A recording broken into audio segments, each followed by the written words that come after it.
नमस्कार विद्यार्थियों।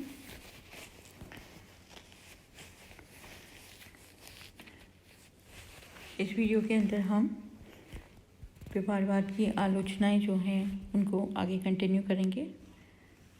पिछले वीडियो के अंदर हमने 5 पॉइंट डिस्कस किए थे व्यवहारवाद की आलोचना अथवा सीमाओं को लेके। उसमें पहला पॉइंट है शब्द आडंबर का दोष, दूसरा है मूल्य निरपेक्ष अध्ययन संभव नहीं, तीसरा पॉइंट अंतर विरोध का दोष, चौथा पॉइंट अत्यधिक खर्चीली पद्धति और फिफ्थ पॉइंट है राजनीति विज्ञान के स्वतंत्र अस्तित्व को खतरा। अब हम नेक्स्ट पॉइंट इस क्लास के अंदर करेंगे व्यवहारवाद की आलोचना का। सिक्स्थ पॉइंट वो है राजनीति विज्ञान और प्राकृतिक विज्ञान में मूलभूत अंतर। ये जैसे मैं शुरू से आपके साथ में डिस्कस कर रही हूँ कि राजनीति विज्ञान व्यवहारवादी जो हैं या आधुनिक राजनीति वैज्ञानिक जो हैं वो राजनीति विज्ञान को शुद्ध विज्ञान की तरह वैज्ञानिक बनाना चाहते हैं या व्यवस्थित अध्ययन बनाना चाहते हैं, पर राजनीति विज्ञान और प्राकृतिक विज्ञान जो हैं उनके अंदर बेसिक डिफरेंस जो है वो विषय वस्तु को लेकर है। प्राकृतिक विज्ञान के अंदर जिस तरह से एक्सपेरिमेंट्स किए जा सकते हैं वैसे राजनीति विज्ञान के अंदर नहीं किए जा सकते।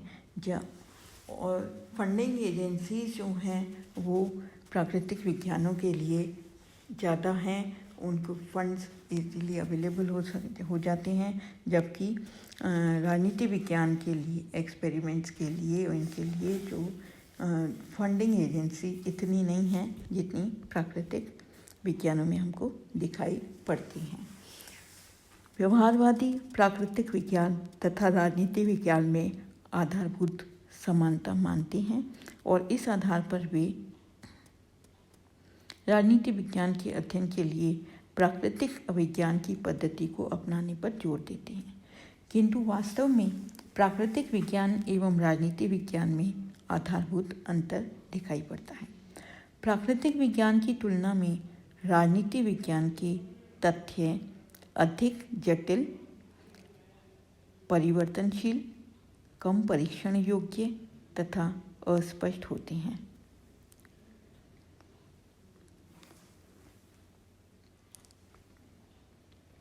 अतः व्यवहारवादियों का यह विश्वास भ्रमपूर्ण है कि राजनीति विज्ञान को प्राकृतिक विज्ञान जैसा बनाया जा सकता है।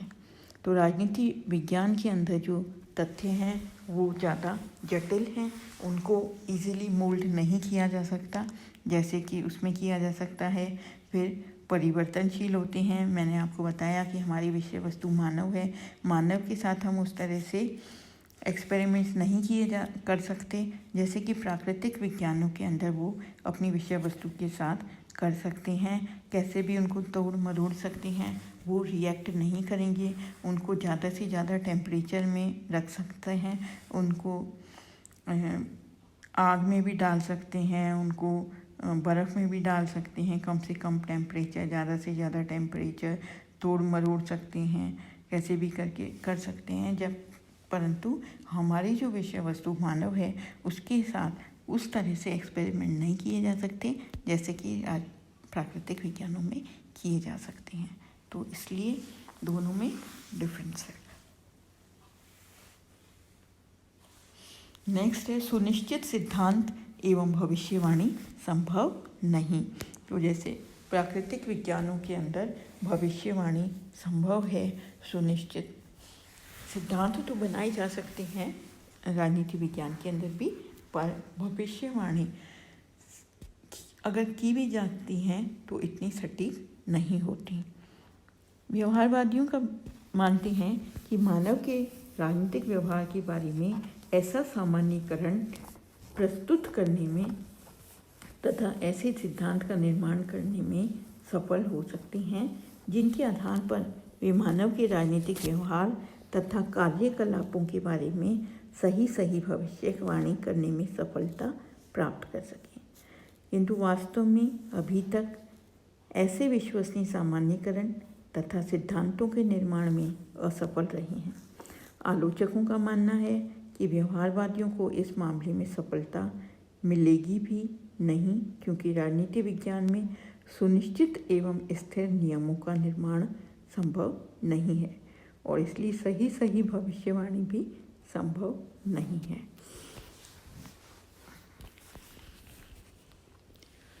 क्योंकि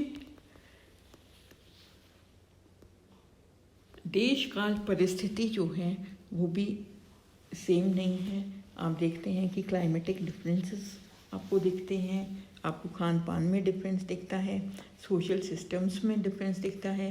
कहीं पे प्रेसिडेंशियल फॉर्म ऑफ गवर्नमेंट है, कहीं पार्लियामेंट्री फॉर्म ऑफ गवर्नमेंट है, कहीं हमको तानाशाही दिखाई देती है, कहीं पे लोकतंत्र है।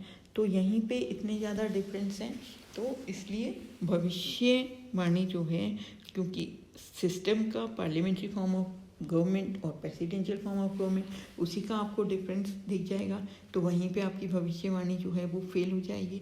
फिर कहीं पे फेडरलिज्म है, ठीक है, कहीं पे यूनिटरी फॉर्म ऑफ गवर्नमेंट है, तो वहाँ भी आपको की भविष्यवाणी जो है वो सेम नहीं हो सकती।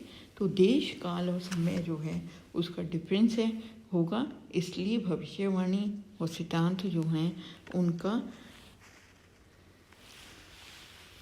सामान्यीकरण जो संभव नहीं है। नेक्स्ट पॉइंट है मानव के राजनीतिक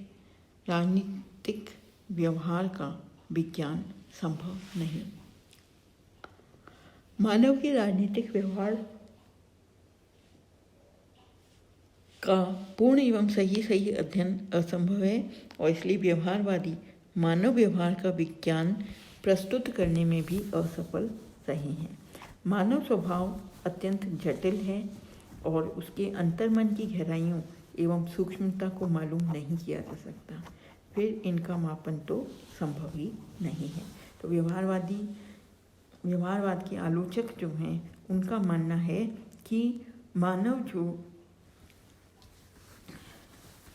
ऊपर से क्या बोल रहा है, अगर उससे सर्वे किए जाते हैं, क्वेश्चन हम इंटरव्यू लेते हैं, सर्वे करते हैं, तो इंटरव्यू में हम उनसे पूछते हैं तो इस बात की कोई गारंटी नहीं है कि वो सच बोल रहा है। वो बोल कुछ रहा है और उसके अंदर कुछ और है, वो सोचता कुछ और चीज़ है पर वो दुनिया को दिखाने के लिए कुछ और बोल रहा है। तो वो सही बोल रहा है, सही बात बोल रहा है, या वो दुनिया के दिखाने के लिए कुछ बोल रहा है। उसके परिवार में जब वो एक्चुअली व्यवहार करता है तब उसका व्यवहार डिफरेंट होता है।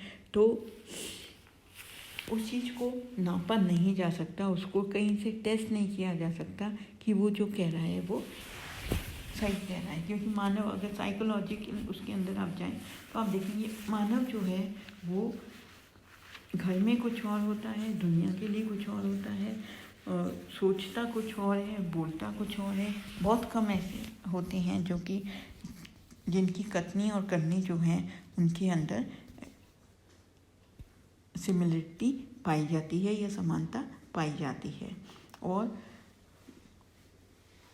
जो मानव होता है उसका परिवार के लिए अलग है कि परिवार समाज में जब वो जाता है तब तो वो ये बोलता है हाँ भाई महिलाओं की स्थिति ऐसी होनी चाहिए, महिलाएं इंडिपेंडेंट होनी चाहिए, ये होनी चाहिए, महिलाओं को शिक्षाएं देनी चाहिए सब। पर जब वो अपने परिवार में बैठता है तो वही व्यक्ति जो है वो अपने घर की महिलाओं पर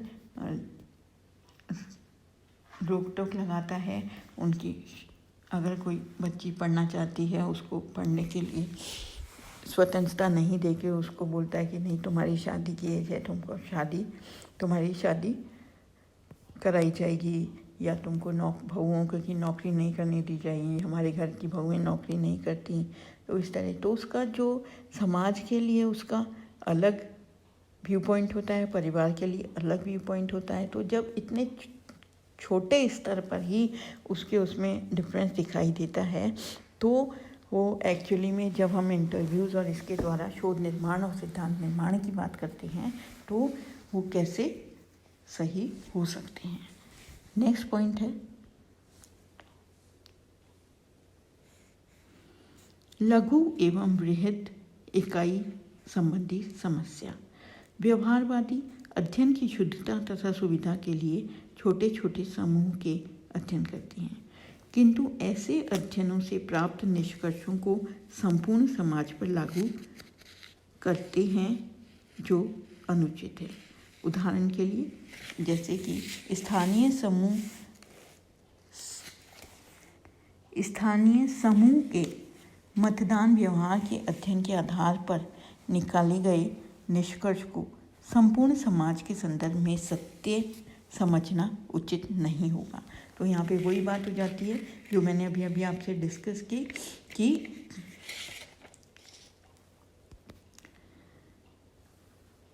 देश काल और परिस्थिति उनका डिफरेंस है यहाँ पर। तो कहीं पे जैसे तानाशाही है तो वहाँ की जो जनता है उसको अपने विचार प्रकट करने की इतनी स्वतंत्रता नहीं होती जितनी कि एक लोकतंत्र में रहने वाले व्यक्ति को होती है। तो इस तरह से जो स्टडी की जाती है वो छोटी इकाई पे की जाती है, पर उसके जो रिजल्ट्स हैं उनको हम संपूर्ण विश्व पर अगर लागू करना चाहें और उसके आधार पर हम भविष्यवाणी करना चाहें तो वो संभव नहीं है, ऐसा व्यवहारवाद के आलोचक मानते हैं। लास्ट है नीति निर्माण में सहायता देने में असमर्थ।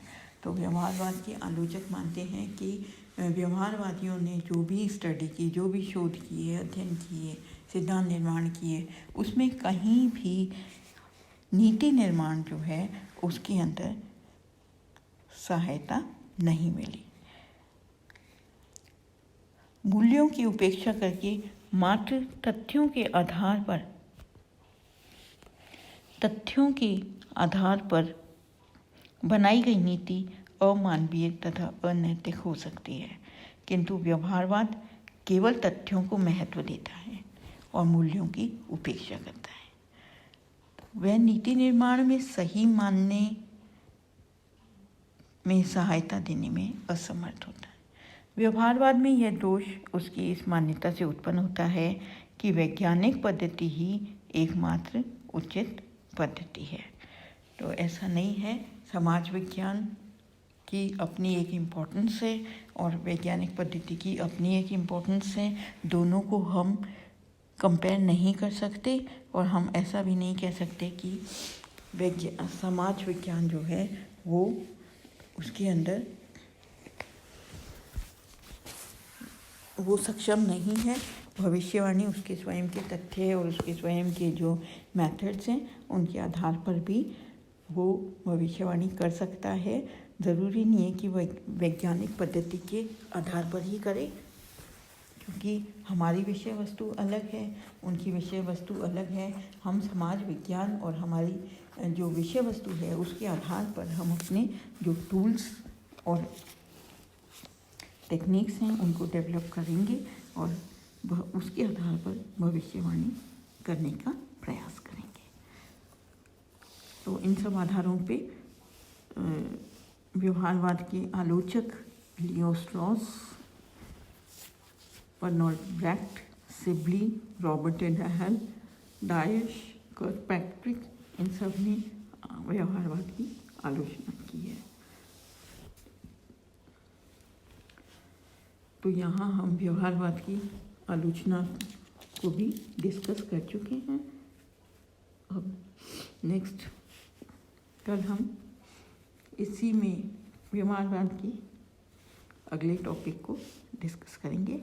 आज की क्लास में आपने समय दिया उसके लिए आप सबका बहुत